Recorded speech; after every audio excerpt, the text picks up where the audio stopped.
I'd like to start off today with a quote from Alec Weck, who says, "The most beautiful things are not associated with money. They are memories and moments. And if you don't celebrate those, they can pass you by." Now, I'm here in the UK. It's firework night as I'm recording this.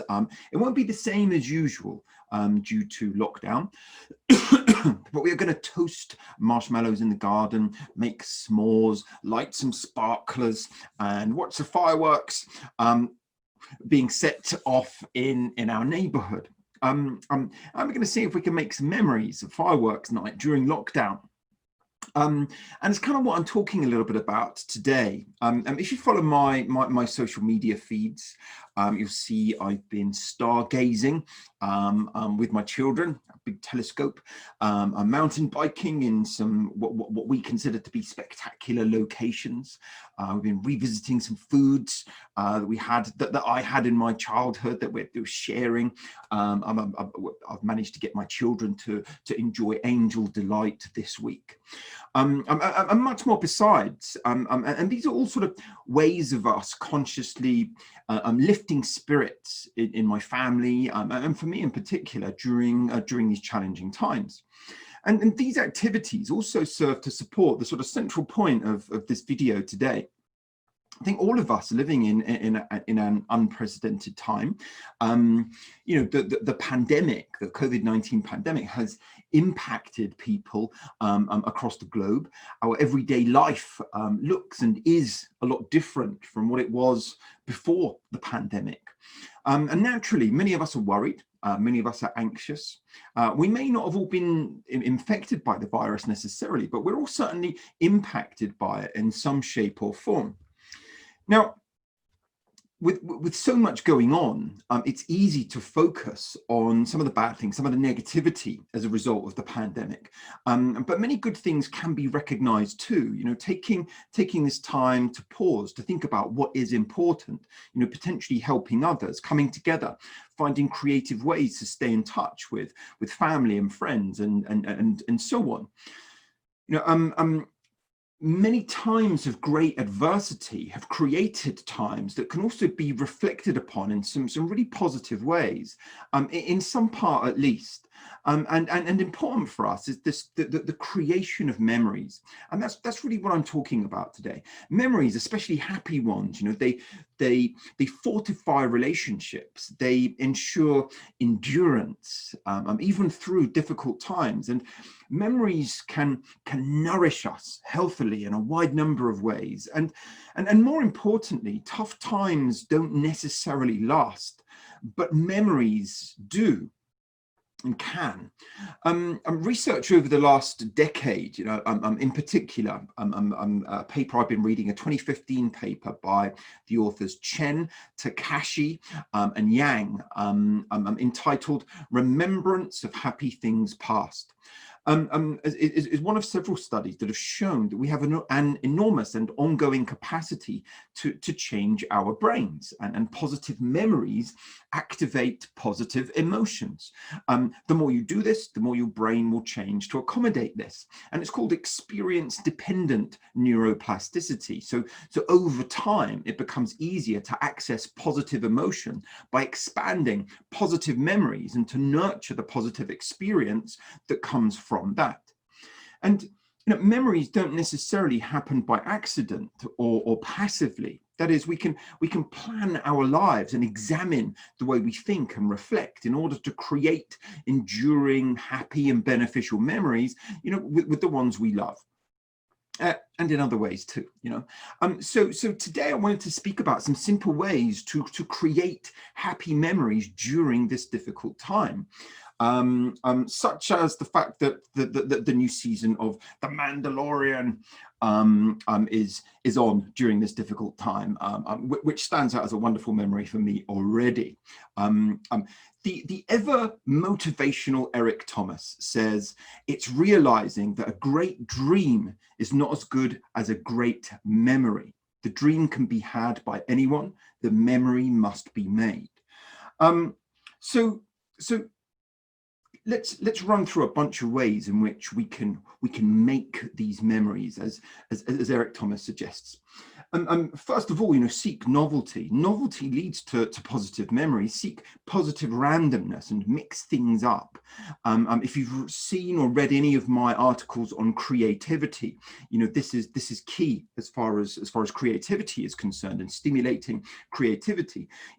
Try some new foods. Invite some new experiences into your life. Create a new work from home station. Moving to a new place that you would usually have done something, or reshape and redesign existing aspects of your life. Create new memories. New or changed places force you to pay attention and take in some kind of new complexity. As we get older, by default, people experience less and less novelty, and we generate fewer and fewer memories at a late age, unless that is we do something about it. So by seeking novelty and fresh stimulus, we get to keep challenging our norms. And as Brian Tracy said, the greatest joys of life are happy memories. Your job is to create as many of them as possible. So also, endure the struggle. Remember what you have overcome.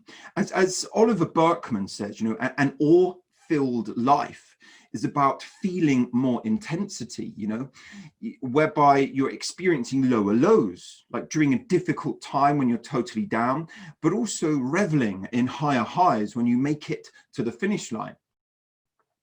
As Heidi Klum once said, you shouldn't wait for other people to make special things happen. You have to create your own memories. Prioritizing your family is a great way. Great memories often involve family.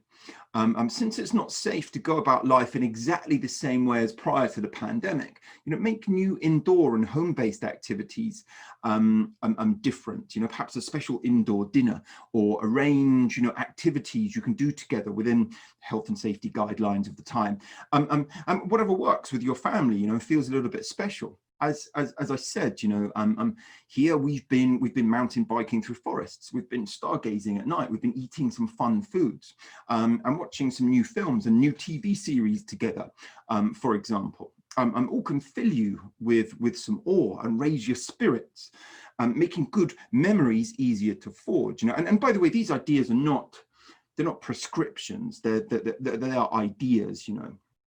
You want to do stuff that's right for you, such as planning a games night with family or friends. You can do that kind of stuff online or really together. Playing games are types of things that we often reserve for weekends. But between juggling work and our personal lives, our weekends often go very quickly. But we have the opportunity to make other nights game nights. For example, turning a weeknight into something special to look forward to. It could be a board game, a card game, even an electronic game. It's a fun way to break up the monotony or the usual patterns and create some good memories. You can go take evening walks, taking leisurely walks in your neighborhood, for example. Here, because of the pandemic, last week there was no usual Halloween activities. So we got to walk and see decorations that people had put up in their houses instead. And it was a nice way to kind of wind down some of the stress and anxiety of being about to go into lockdown. Sometimes you can take your dog if you're a pet person, and you come home feeling rejuvenated, ready to relive and talk about your day. The world's a different place in the evenings. The sights are different colors, and you get to see sunsets and feel different temperatures.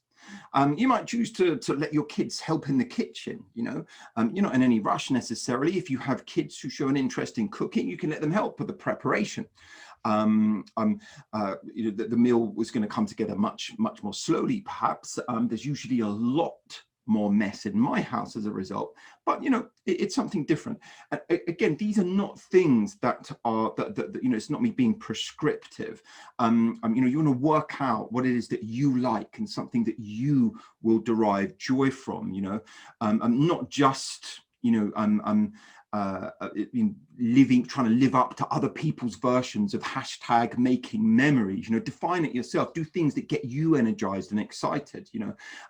Mountain biking, stargazing, sci-fi TV shows, nostalgic foods are all things that I get excited about, and I manage to get my kids excited about.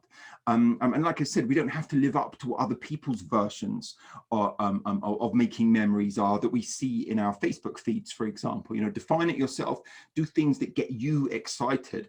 And if taking walks or cooking together fills you with dread and anxiety, then don't do it. Go find something else that is right for you. Focus on creating great memories in the moment. Gretchen Rubin once said that one of the best ways to make yourself happy in the present is to recall happy times from the past. Photos are a great memory prompt, and because we tend to take photos of happy occasions, they weigh our memories to the good.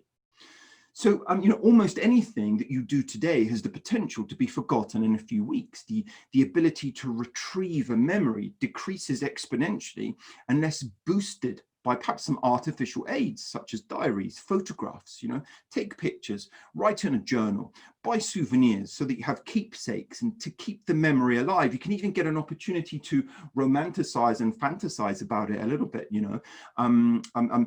Physical reminders tend to evoke the emotions of pleasant times spent with friends and family. Reflect, laugh, tell funny stories. And when you do so, you are literally creating a memory there and then.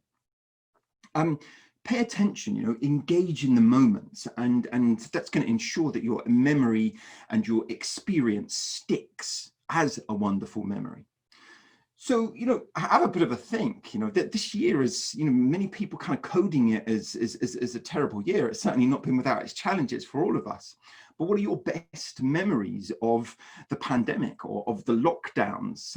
Do you remember something interesting that you might consider narrating to your grandchildren in the future, or that you can laugh about as your kids grow up, for example? Experience it fully now. Take some notes so that you remember what you went through during these times. That's all today. Do subscribe to this channel. You'll get notifications of all our latest videos when they happen, and do go visit my college website for details about upcoming classroom courses and all of our online courses, the topics of hypnotherapy, self-hypnosis, personal development. I send you my very best wishes. Stay safe, take care, goodbye for now.